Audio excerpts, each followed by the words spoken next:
하소서. 끝까지 충성하리. 내 진실하신 친구여, 그 은혜 내려주사 날 항상 보호하시고 내 방패 되옵소서. 그 풍성하신 사랑을 능히 끊을 소냐. 날 구원하신 예수는 참 좋은 나의 친구.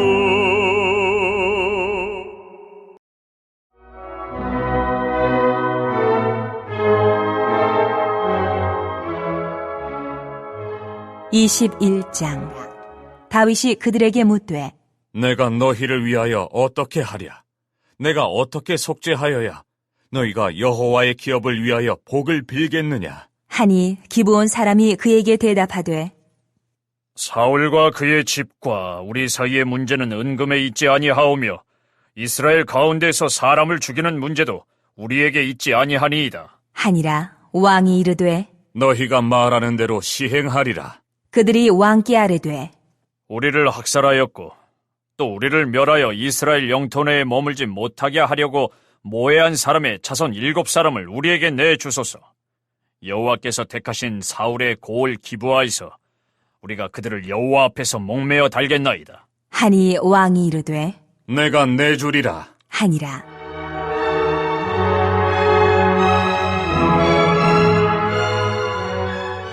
그러나 다윗과 사울의 아들 요나단 사이에 서로 여호와를 두고 맹세한 것이 있으므로 왕이 사울의 손자 요나단의 아들 무비보셋은 아끼고 왕이 이에 아야의 딸 리스바에게서 난 자 곧 사울의 두 아들 알모니와 무비보셋과 사울의 딸 메랍에게서 난 자 곧 무홀라 사람 바르실레의 아들 아드리엘의 5 아들을 붙잡아 그들을 기브온 사람의 손에 넘기니 기브온 사람이 그들을 산 위에서 여호와 앞에 목매어 달매 그들 7사람이 동시에 죽으니 죽은 때는 곡식 빼는 첫날 곧 보리를 베기 시작하는 때더라.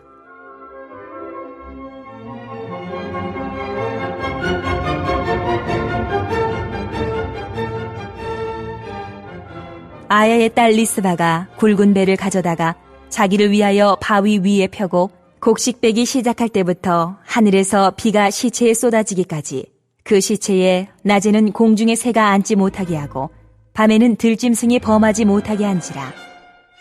이에 아야의 딸 사울의 첩 리스바가 행한 일이 다윗에게 알려지매 다윗이 가서 사울의 뼈와 그의 아들 요나단의 뼈를 길르앗 야베스 사람에게서 가져가니 이는 전에 블레셋 사람들이 사울을 길보아에서 죽여 블레셋 사람들이 벳산 거리에 매단 것을 그들이 가만히 가져온 것이라.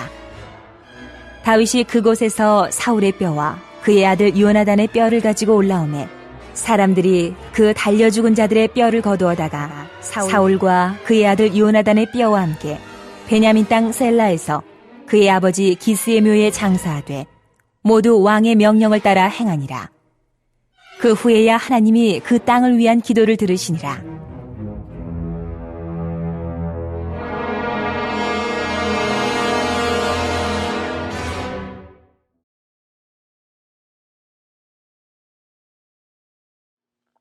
하나님의 말씀을 사모하고 사랑하는 타코마 교회 성도 여러분, 그리고 세계 여러 나라에서 유튜브와 팟빵을 통하여 이 말씀을 청취하는 애청자 여러분, 안녕하십니까? 오늘 하나님께서 우리에게 말씀하실 때에 겸허하고 겸손한 마음으로 말씀을 들음으로 주께서 우리에게 전달하고자 하시는 바로 그 기별을 각 개인이 받아 감당하는 은혜로운 성도들 되시기를 간절히 바랍니다.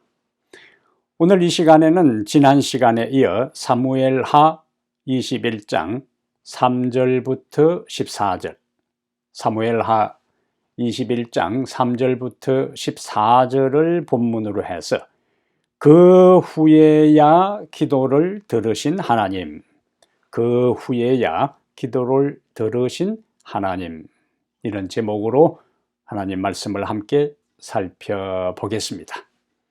다윗 시대에 지난번 우리가 살펴본 대로 3년 연속 심각한 기근이 이스라엘에 있었어요.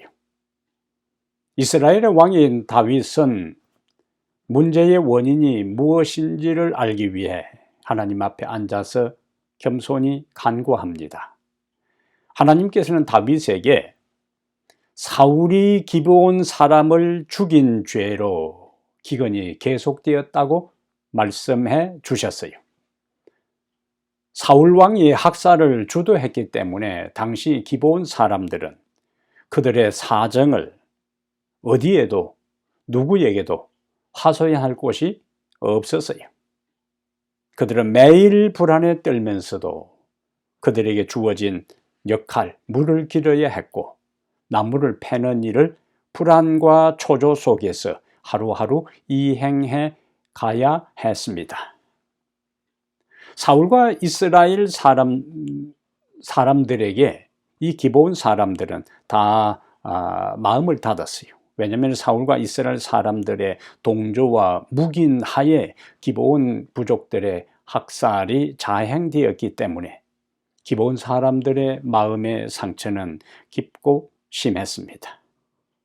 그 결과 기브온 사람들이 이스라엘 사람들에 대해 마음을 닫고 이스라엘 사람들이 섬기는 하나님에 대해 마음문을 닫았을 때에 하늘문도 닫혀서 우리가 21장에서 보는 것처럼 3년 동안 비가 내리지 않게 된 것입니다. 우리가 여기 생각할 것이 있어요. 이스라엘 백성들을 향해서 기브온 사람들의 마음문을 닫힌 것이 왜 하늘문을 닫히게 해서 비가 오지 않았을까? 우리가 성경을 연구해 보면은 하늘과 땅은 별개가 아니고 하늘과 땅은 서로 긴밀하게 연결되어 있고 묶여 있음을 볼 수가 있습니다. 예수님께서도 유사한 말씀을 하셨는데요. 마태복음 18장 18절에 무엇이든지 너희가 땅에서 매면 하늘에서도 매일 것이요 무엇이든지 땅에서 풀면 하늘에서도 풀리리라고 말씀을 하셨어요. 땅에서 풀고 열려야 하늘에서도 풀리고 열린다는 말씀이에요. 그런데 지금 기브온 사람들과 이스라엘 백성들이 맺혀 있어요. 기브온 사람들이 이스라엘 사람들을 향해서 마음이 닫혀 있고 이스라엘 사람들이 기브온 사람들에 대해 마음이 닫혀 있기 때문에 하늘도 닫혀 비가 내리지 않고 3년 동안 기근이 계속되었다는 이야기입니다. 그렇다면 어떻게 해야 기브온 사람들과 이스라엘 사람들의 맺힌 것이 풀리고 하늘이 열려 비가 내릴 수 있을까요? 오늘 본문 3절부터 9절의 내용이 바로 첫 번째 원리를 우리에게 말씀을 해주고 있어요. 3절부터 9절까지 내용은 속죄의 희생으로 상처가 치료되고 마음이 열린다. 속죄의 희생으로 마음의 상처가 치료되고 마음이 열린다. 3절에서 다윗은 기브온 사람들에게 내가 어떻게 속죄하고 그들이 여호와의 기업인 이스라엘을 위하여 복을 빌겠느냐고 물었습니다. 이때에 5절과 6절을 보면은 기브온 사람들이 대답합니다. 그들이 왕께 아뢰되 우리를 학살하였고 또 우리를 멸하여 이스라엘 영토 내에 머물지 못하게 하려고 모해한 사람의 자손 7사람을 우리에게 내주소서. 여호와께서 택하신 사울의 고을 기브아에서 우리가 그들을 여호와 앞에서 목매어 달겠나이다 하니 왕이 이르되 내가 내주리라 하니라. 기브온 사람들은 왕에게 자신들을 학살한 사울의 후손 7사람을 나무에 달아 죽이겠다고 요청했고 다윗은 그들의 요청을 수락합니다. 사울 왕이 여호수아가 하나님의 이름으로 기브온 사람들과 맺은 언약을 파괴했어요. 그들이 평화롭게 물 길른 자와 나무 패는 자들로 종으로서 이스라엘 영내에 살게 한 그 모든 조약을 파괴하고 기본 사람들을 몰살시키려고 인종 청소를 하려고 계속적으로 단계적으로 죽여왔던 겁니다. 불법적으로 정당한 것이 아닌 명분이 없는 하나님의 언약을 파괴하면서 사울은 죄 없는 기본 사람들을 죽였다는 이야기. 그 피 흘린 죄가, 언약을 파괴한 죄가 이스라엘의 재앙을 가져왔어요. 3년 기근이 연속되게 한 것입니다. 언약을 파괴한 죄를 속죄하는 방법은 불법적으로 정당한 근거 없이 불법적으로 피를 흘린 자의 피를 또 흘려야 더럽혀진 땅이, 재난이, 그 기근이 멈추게 되어 있습니다. 민수기 35장 33절에는 이런 말씀이 있어요. 피는 땅을 더럽히나니 피 흘림을 받은 땅은 그 피를 흘리게 한 자의 피가 아니면 속함을 받을 수 없다. 이렇게 이야기했어요. 피가 땅을 더럽히는데 피 흘림을 받아 더럽혀진 그 땅은 피를 흘리게 한 자, 다른 사람의 피를 흘려서 죽이게 한 자가 다시 죽어 피를 흘려야만이 그 땅이 속죄함을 입고 치료를, 땅의 지력을 회복할 수 있고 재앙과 재난이 끝날 수 있다는 말씀을 민수기 35장 33절에서 하나님께서 모세를 통해서 말씀을 하신 것입니다. 그러면 왜 하필이면은 사울의 후손 7명인가? 사울은 이미 우리가 본 것처럼 이미 죽었어요. 그런데 재앙이 이제 사울이 죽고 난 다음에 이스라엘을 강타하고 있고 이스라엘은 그들에게 마음을 닫았고 기브온은 이스라엘 백성들에게 마음을 닫았고 그 결과 하늘도 닫혔어요. 그런데 이 기브온 사람들은 사울의 후손 가운데 7명을 달라고 했는데 왜 하필이면 7명일까?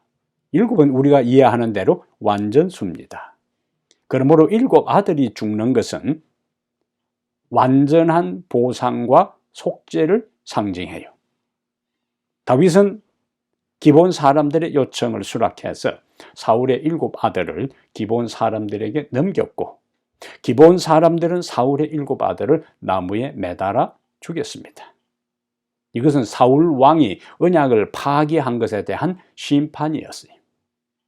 사울의 7 아들은 언약을 깨뜨린 아버지의 죄 때문에 언약의 저주를 대신 받고 나무에 달려 죽은 것입니다. 그 결과 기본 사람들의 마음의 상처는 치료되어 이스라엘 사람들에게 마음을 열고 극적인 화해가 이루어졌고 더 이상 그들은 언제 자기 차례가 되어 죽을지 모르는 불안한 가운데 살던 데서 평온함을 얻고 자유를 얻을 수가 있었어요. 하나님께서 아담과 하와에게 선악과를 먹지 말라고 말씀하시고 아담과 하와는 하나님의 제안에 적극적으로 동의해서 하나님이 경고한 대로 이 선악과를 먹으면 반드시 죽으리라고 하셨는데 바로 그것이 하나님과 아담이 맺은 언약이었어요. 선악을 알게 하는 나무의 실과는 먹지 말라. 예, 제가 먹지 않겠습니다.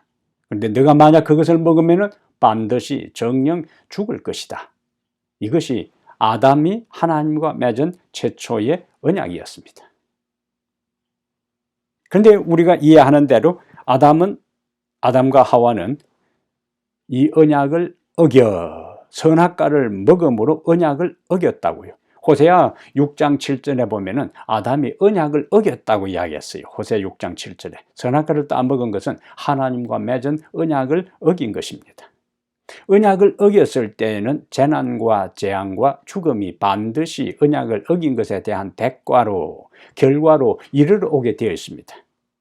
그래서 로마서 5장 12절에 한 사람의 아담의 범죄는 한 사람이 아담이 온 인류를 대표하는 아담이 하나님의 언약을 어김으로 깨뜨림으로 파괴함으로 땅은 저주를 받았고 그리고 모든 후손들은 죽게 되었고 하나님의 생명에서 단절되고 만 것입니다. 사울의 죄 때문에 사울이 죽고 난 다음에도 그의 후손이 죽어야 했고, 그리고 그 모든 재난의 결과, 그 죄의 언약을 깨뜨린 범죄의 여파가 이스라엘 전체의 3년 기근으로 나타났던 것처럼, 하나님의 언약을 어긴 아담과 하와의 그 언약 파괴의 죄가 아담의 모든 후손들과 이 땅에 그 엄청난 파괴적 영향을 미치게 된 것입니다. 아담이 파괴한 이 언약을, 이 죄를 속죄할 수 있는 유일한 길은 피 흘림입니다. 왜냐하면 히브리 9장 22절에 피 흘림이 없은즉 사함이 없느니라고 말씀하셨어요. 그래서 그리스도께서 언약을 어겨 저주받은 땅에서 죽음을 향하여 가는 인간을 대신하여 나무에 달려 저주를 받음으로 인류를 위한 속죄의 피를 흘리셨어요. 갈라디아 3장 13절에 그리스도께서 우리를 위하여 저주를 받은 바 되사 율법의 저주에서 우리를 속량하셨으니라고 말씀하고 있어요. 그리스도의 희생으로 우리의 상처는 회복되고 죄로 인해서 망가진 우리의 영혼이 회복될 수 있는 길이 열렸어요. 우리는 죽음의 저주에서 벗어나 구원을 받은 것입니다.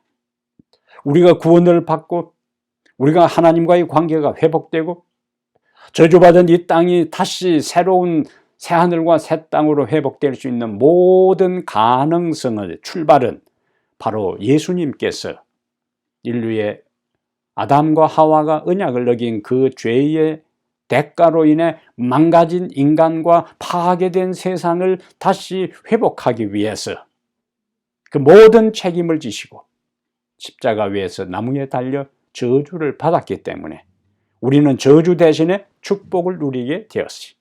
우리는 죽음 대신에 생명을 얻게 되었습니다. 그리고 이 세상이 언젠가는 주님이 오실 때에 새하늘과 새 땅으로 다시 회복될 것입니다. 아무런 누군가 대가가 있었기에, 누군가 희생이 있었기에, 누군가 인간 대신 저주를 받았기 때문에 우리가 저주 대신 축복을, 죽음 대신에 생명을, 불행 대신에 행복을, 순간의 찰나적인 파멸 대신에 영원한 축복을 경험할 수 있게 되었는데, 바로 그 모든 것을 가능하게 하신 분이 예수 그리스도라는 사실을 우리가 기억하고 감사하고 찬양하며 살아가게 되기를 바랍니다. 두 번째, 오늘 본문은 희생적 사랑이 화해와 축복을 가져온다. 희생적 사랑이 화해와 축복을 가져온다는 기별을 우리에게 주셔요. 오늘 본문 사무엘하 21장 10절부터 14절까지의 희생적 사랑이 화해와 축복을 가져온다는 기별을 우리에게 주십니다.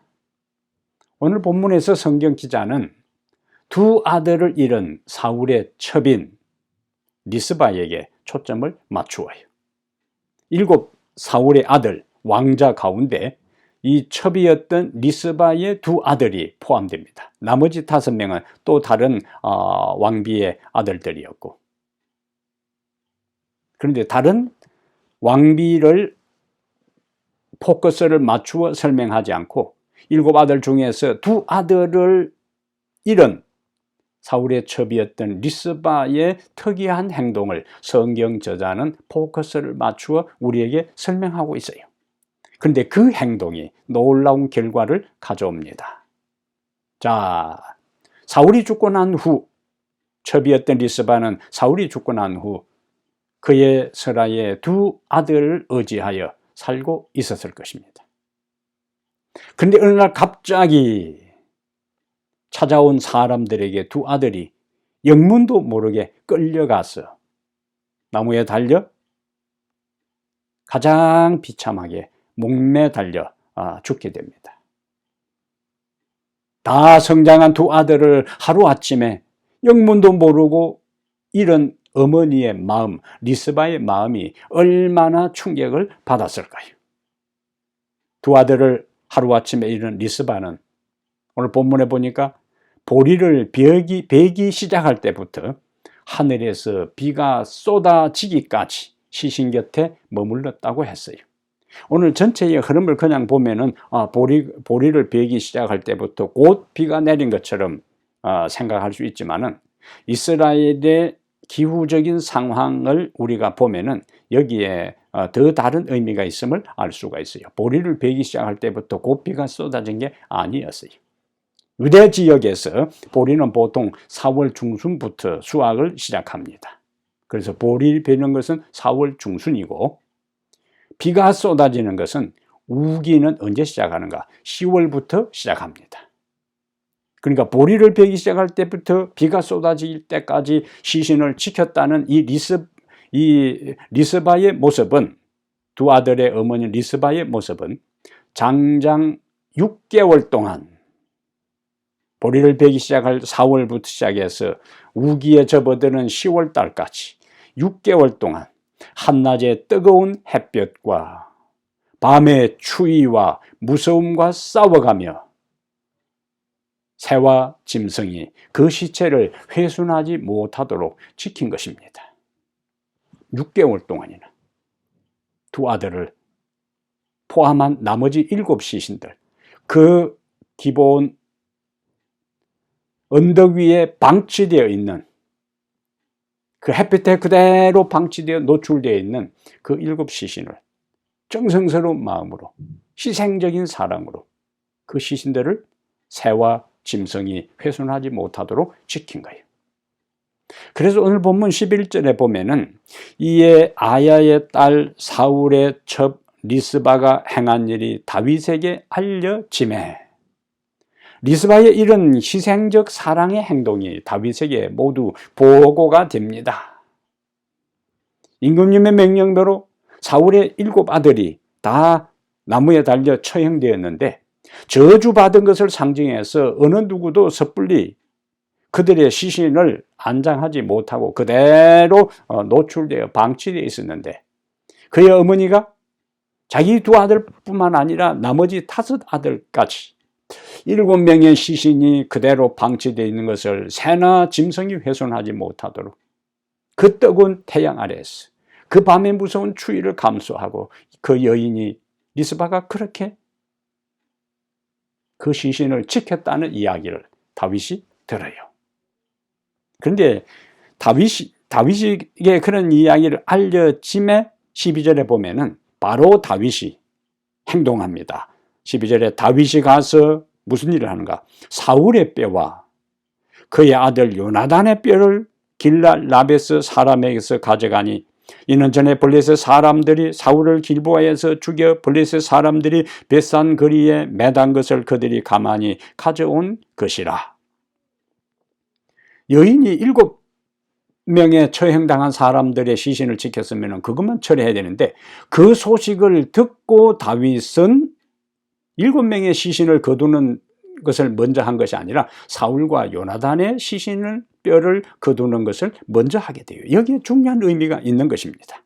13절에 다윗이 그곳에서 사울의 뼈와 그의 아들 요나단의 뼈를 가지고 올라오매 사람들이 그 달려 죽은 자들의 뼈를 거두어다가, 그러니까 사울과 요나단의 뼈와 함께, 그리고 사울의 첩 리스바가 지켜왔던 7명의 시신을 이제 거두어 14절에 사울과 그의 아들 요나단의 뼈와 함께 베냐민 땅 셀라에서 그의 아버지 기스의 묘에 장사하되 모두 왕의 명령을 따라 행하니라, 이렇게 표현을 하고 있습니다.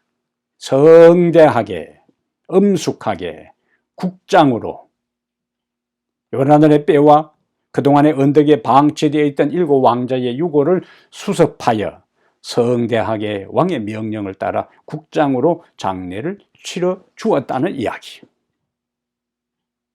어쩌면 이 자체만 보면은, 그런데 그것이 왜? 그래서? 라는 의문을 우리가 가질 수가 있어요. 사실 인간적으로 생각해보면 다윗은 사울에게 당한 일들을 생각하면 사울과 그의 요나단은 제외하고 사울과 그의 후손들의 시신을 예루살렘 성벽 위에 걸고 싶었을 수도 있습니다. 그러나 다윗은 그렇게 하지 않았어요. 그는 오히려 국장으로 엄숙하게 사울과 요나단의 뼈뿐만 아니라 나무에 달려 저주를 받아 죽게 한 그 모든 7 왕자들의 시신을 정중히 거두어 장사 지낸 이 일들을 기록하는 것은 무엇을 의미할까요? 이 행동은 이스라엘과 기브온 주민과의 화해를 가져옵니다. 나아가 사울의 집과 다윗의 집이 화해를 이루는 결정적인 계기가 마련된 것입니다. 다윗의 이 행동은 다윗이 주도적으로 한 것이 아니었어요. 이 리스바가, 두 아들을 졸지에 잃은 리스바가 7 시신을 6개월 동안 지켰다는 그 이야기를 듣고 다윗에게 하나님께서 깨달음을 준 거예요. 내가 이때 나서서 사울 가게와 자기 왕족 사이의 긴장, 기브온 사람들과 이스라엘 사이의 모든 것들을 다 일거에 해결해야 되겠다는 하나님께서 주신 지혜를 따라 처신을 한 겁니다. 이렇게 해서 이스라엘과 기브온 주민과의 화해가 이루어지고 사울의 집과 다윗의 집 사이의 화해가 이루어졌을 때에 그 다음에 이제 오늘 말씀에 14절의 말씀이요. 모두 왕의 명령을 따라 행하냐 그 후에야 하나님이 그 땅을 위한 기도를 들으시니라. 그 후에야 이스라엘과 기브온 주민들과의 화해가 이루어지고 사울의 집과 다윗의 집 사이에 화해가 이루어진 다음에 그 다음에 하나님이 그 땅을 위한 기도를 들어주신 거예요. 그 땅을 위한 기도가 무엇일까요? 3년 동안 닫힌 하늘문을 열고 풍성한 비를 하나님께서 부어주신 것입니다. 이 비는 3년 기간이라는 하나님의 진노가 풀어져 하나님의 은혜가 다시 이스라엘에 회복된 것을 의미합니다. 예수님의 십자가는 우리를 위한 희생과 상징의 모습입니다. 그분을 통하여 하나님과 원수되었던 우리가 화목되어 하나님과 다시 하나로 연합되었어요. 십자가 위에서 하늘과 땅, 인간과 하나님 사이에 맺힌 것을 푸시고 닫힌 문을 여신 주님은 우리가 서로 막힌 것을 풀고 화목하기를 원하십니다. 그래서 예수님은 중요한 말씀을 하셨어요. 마태복음 5장 23절과 24절에 마태복음 5장 23절과 24절에 그러므로 예물을 제단에 드리려다가 예배하기 위해서 왔다가 거기서 내 형제에게 원망 들을 만한 일이 있는 것이 생각나거든 예물을 제단 앞에 두고 먼저 가서 형제와 화목하고 그 후에 와서 예물을 드리라고 하셨어요. 우리는 이 말씀을 성경적으로 수없이 알고 있지만은 이 말씀은 대부분 무시하는 경우가 많아요. 형제와 형제 사이에 원한이 있고 섭섭한 것이 있고 원통한 것이 있고 맺힌 것이 있어도 그것은 풀려고 하지 않고 교회 와서 하나님께 기도하고 예배 드린다고 앉아있는 경우들이 많이 있습니다. 그런데 예수님은 예물을 제단 앞에 두고 먼저 가서 형제와 화목하고 그 후에 와서 예물을 드리라고 하셨어요. 예배 드리기 전에 먼저 형제와 맺힌 것을 풀라는 말씀이에요. 기브온 사람들과 이스라엘 백성 사이에 맺힌 것이 풀리지 않았을 때에 하늘이 닫혔어요. 비가 내리지 않았습니다.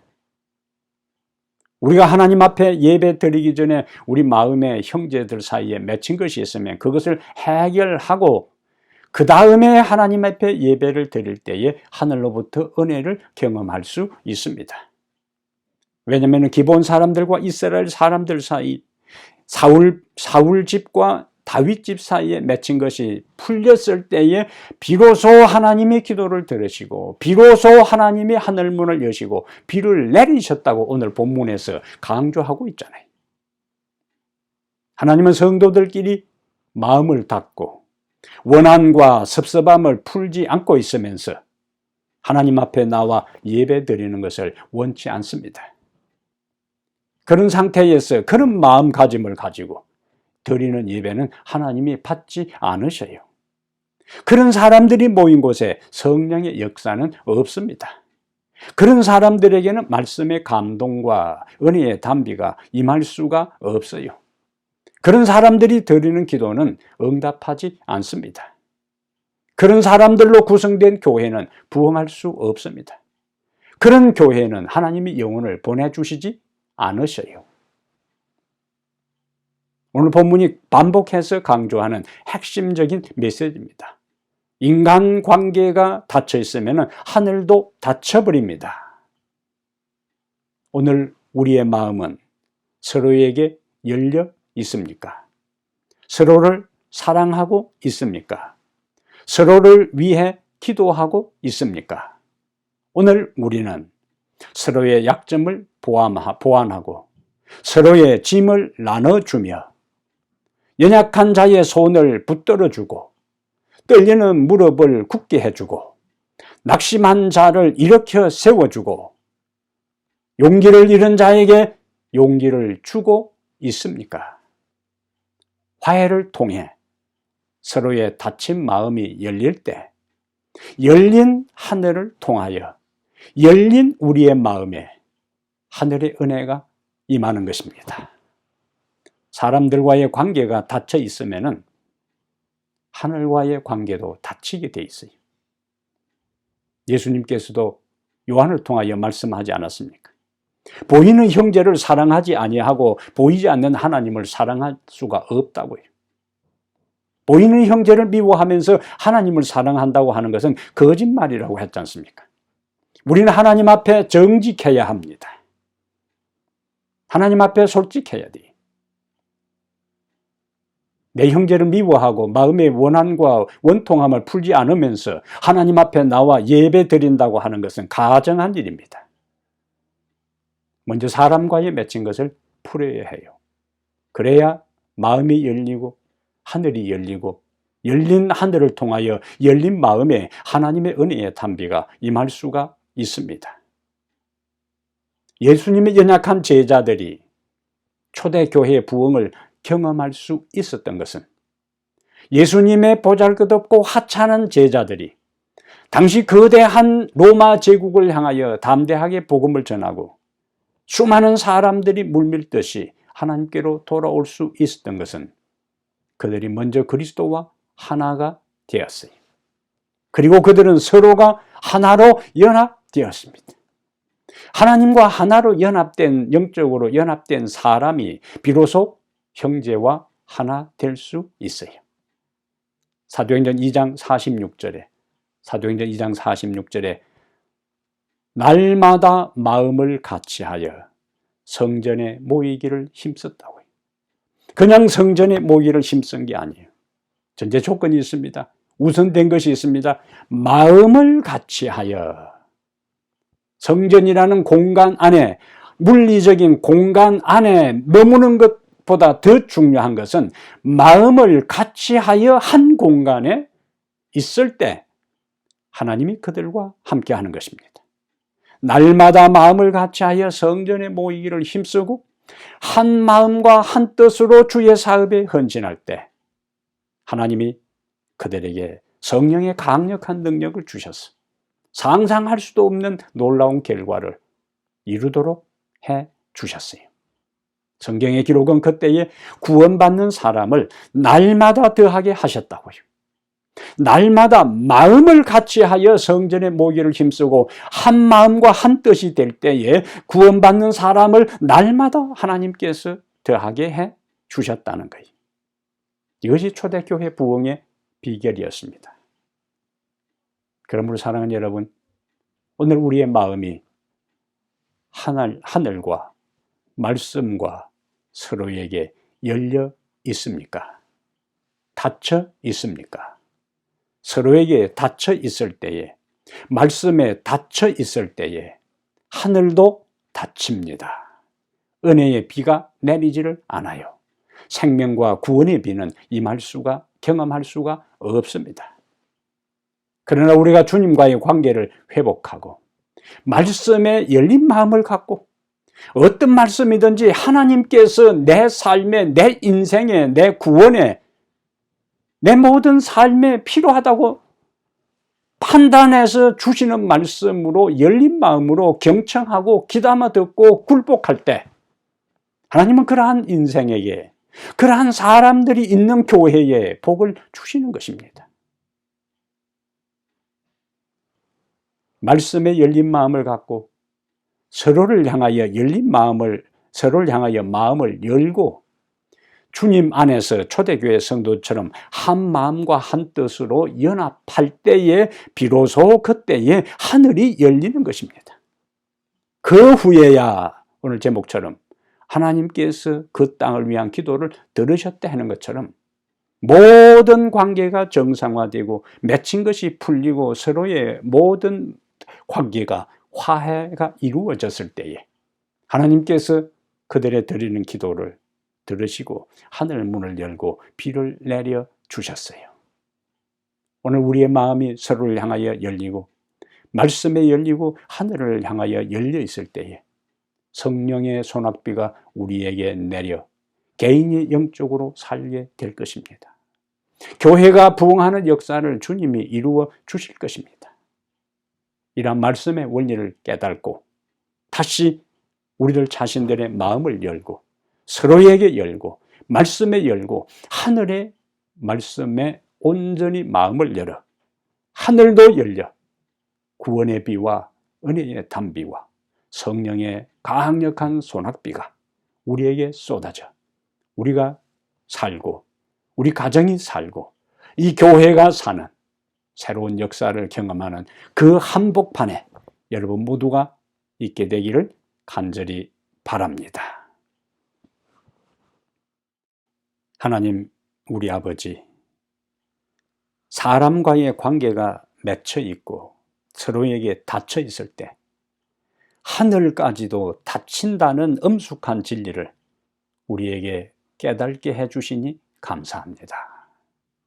우리의 삶 속에 하나님을 믿는다고 하면서도 서로에게 풀지 않고 맺혀 있는 가운데서도 마음을 닫고 있으면서도 하나님 앞에 나와 하늘과 열려 있는 것처럼 하나님 보시기에 참으로 가정스러운 모습으로 예배했던 우리의 허물과 죄를 용서해 주시기를 기도합니다. 기본 사람들과 이스라엘 사람들의 마음이 서로 닫혀 있을 때 하늘도 닫히고 그들은 고난 가운데 3년 동안 극심한 고통을, 시련을 경험할 수밖에 없었습니다. 오 하나님 아버지, 먼저 우리의 마음이 하늘에 열리게 도와주시옵소서. 먼저 우리의 마음이 말씀에 열리게 도와주시옵소서. 그리고 서로에게 마음이 열려 그리스도의 피로 십자가로 온전한 화해와 용서와 화목이 이루어져서 하늘이 열려 하늘의 은혜의 담비가, 구원의 담비가, 성령의 강력한 소낙비가 우리와 우리 가정과 우리 교회에 내리는 것을 경험하게 해 주시옵소서. 우리 주 예수님 이름으로 간절히 기도하옵나이다. 아멘.